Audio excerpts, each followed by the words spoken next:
23 ABC's Digital Update is brought to you by Motor City Buick GMC. I'm Mike Hart. Here are some of the stories that are making headlines this morning. One of 3 men arrested on murder charges after a man was found stabbed to death in central Bakersfield is due in court today. Bakersfield police say that assault happened back on Wednesday, July 11th at about 4:45 in the morning at 19th and V Streets. That's where investigators say 3 men, one identified as 24-year-old Nathan Mayfield, allegedly assaulted 34-year-old Sergio Mendoza.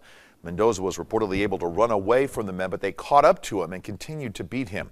Police say one of those men even returned to the scene an hour later and made no attempt to call for help. Mayfield is set to be in court at 3 o'clock this afternoon. 18-year-old Timon Everidge and 19-year-old Stephen Buckner are scheduled to be in court tomorrow. More than a dozen local teenagers will be graduating from a 6-week summer jobs program. That program, created by PG&E and the Boys and Girls Club, gives teens job experience they can use later on. The interns are placed at jobs throughout the county. They're paid by the Boys and Girls Club and are no cost to the employees.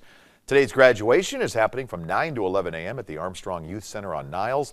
The teens will be provided with certificates of completion and recognition from a few elected officials. And the Diamond City Miners have won back-to-back national titles. The amateur derby team that 23 ABC introduced you to is made up of 7 to 17-year-olds from Bakersfield. They took home the Junior Roller Derby Association Championship in Philadelphia Sunday. Now, a member of the team died by suicide nearly 2 years ago, and another teammate lost their cancer to father this year. So the Miners have been playing in their memory all season, wearing a leg band and stickers on their helmets. A big congratulations to them.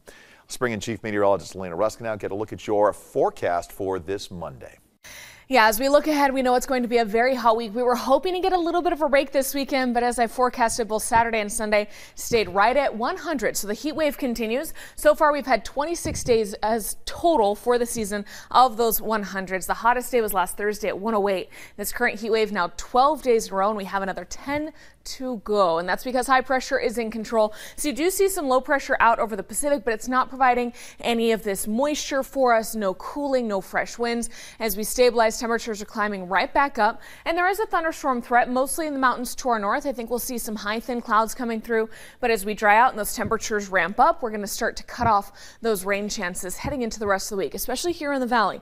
We go from 102 today, 104 tomorrow to 105 middle of the week. Some desert locations about 115 possible out there. Still falling to 103 this weekend, well above that triple-digit mark. And then next week, 104 to 106 possible as we head into the month of August. So in the Kern River Valley, you see 98 today, and then we will have some clouds trying to build up, but with 100s, all that rain quickly evaporates. Tehachapi 90s for you all the way through the work week and even into this weekend. Fraser Park 86 today, up to those 90s middle of the week there. Yikes. All right, thank you, Elena. That's a look at some of the stories making headlines. I'm Mike Hart. We'll have another update for you later this morning.